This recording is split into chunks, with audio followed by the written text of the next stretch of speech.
I'm John Kanellopoulos, an eye surgeon based in Athens, Greece, and New York City, New York.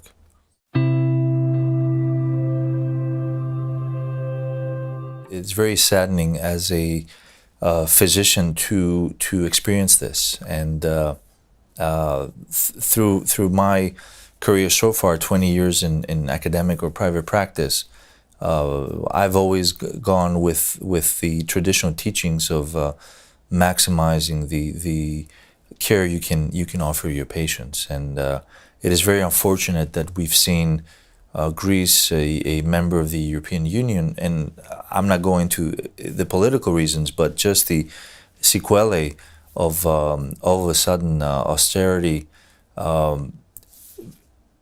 taking away from people basic healthcare benefits and basic healthcare altogether is quite sad. And there's short-term effects that we have all experienced. People not affording care, medications not reaching the state pharmacy, the special committees drawn to approve anti-angiogenic medications for, as you mentioned, AMD patients or diabetic patients, postponing or judging that the patient had enough medication and their age is prohibitive for them to receive more, which basically in plain terms means that your vision is not worth as much. So, you know, these bring not significant medical issues in hand and debate, but humanitarian issues. And what I'm sad more is the long-term effects, the silent effects.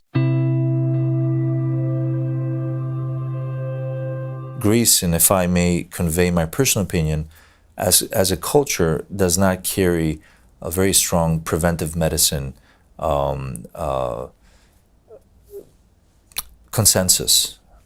Patients do not plan ahead, so diseases such as diabetes, macular degeneration, glaucoma, keratoconus that require, in my opinion, extensive screening and access, easy access for the whole population, were bad to begin with, and now with all this austerity, we will lose several generations of all the work that has been done in the past to make our intervention patient-friendly.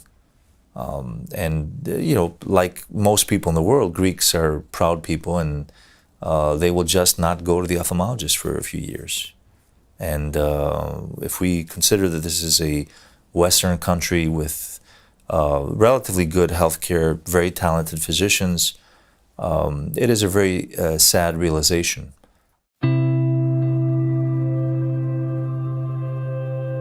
Even on the level of the country, the financial consequences of this may far surpass all the banking statements that we see and all the deficits that we may see, because we all know that vision, although not a life-threatening problem, carries humongous financial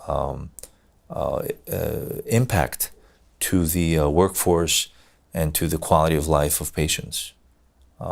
Cataract surgery being, for instance, studied extensively in Europe and the US, and being one of the most beneficial procedures for any country in the world.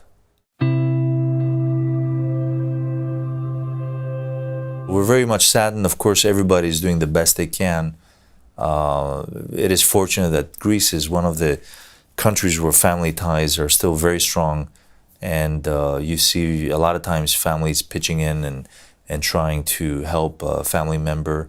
But I'm hoping that we will leave this behind us as soon as possible and go back to working on just making medicine more affordable and more accessible for every Greek patient. And having mentioned that, the problem is exaggerated from the hundreds of thousands of immigrants that flow into Greece, and Greece is overwhelmed at this point. It's been hit by both sides, austerity and a humongous refugee, immigration, any way you want to call it. But these are thousands of people, hundreds of thousands of people being pumped into the basically state healthcare system. And a lot of them are traumatized, a lot of them carry diseases that need to be taken care of. And this is only an extra burden to the problems that we described and already exist.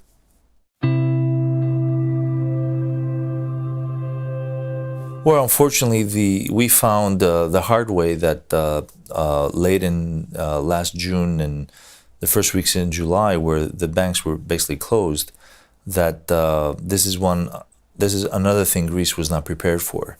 So there's no strategy or emergency mechanism to kick in and stratify healthcare, and of course I'm speaking of eye care that I know better, as a not top necessarily, but a high priority among things that do necessitate a lot of trade between Greece and other European countries or international trade.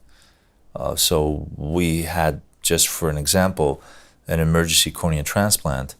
Most tissue enters Greece imported from the US or some other European eye banks, and the inability to purchase the tissue from the eye bank. And our application to the mechanism that was just formed the day before was answered 3 weeks later in order to get additional paperwork in. So it's almost it may sound funny to several people. For us, it was more a tragic reality that particular case was an emergency and needed to be treated right away. Fortunately, logic kicked in, and we're able to have the U.S. Eye Bank be more flexible with their protocol, and we did fulfill the need for that case. But I'm sure that was not the only case, and I'm sure that eye care is not the only medical emergency cases necessary to be addressed on an everyday basis, 24 hours a day.